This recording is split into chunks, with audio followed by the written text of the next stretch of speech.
મંચસ્થ મહાનુભાવો, ઉપસ્થિત શિક્ષકગણ અને વિદ્યાર્થીગણ, સર્વને મારા નમસ્કાર।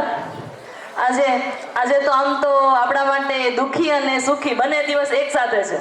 દુઃખી એટલા માટે કે તમે શાળા છોડીને જે જઈ રહ્યા છો એટલા માટે, અને સુખી એટલા માટે કે તમે પોતે બધા તમારા ઉજ્જવળ ભવિષ્ય માટે આગળ વધી રહ્યા છો।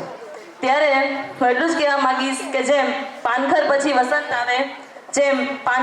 વસંત આવે અને વસંત પછી પાનખર, દિવસ પછી રાત આવે અને રાત પછી દિવસ તો નક્કી જ હોય છે। જેમ શાળા છોડીને તમારે જાવું, અભ્યાસ પૂર્ણ કરી અને શાળા છોડવી એ તો નક્કી જ છે પછી, પરંતુ દિલમાં છે એ દિલના ચારેય ઓલામાં તમારી સાથે પુરુષાર્થ સતત ને સતત છે એ સાથે જ છે। એટલે કોઈ પણ જગ્યાએ તમારે કામ પડે તો પુરુષાર્થ છે એ આપણા સહયોગ માટે તત્પર જ છે।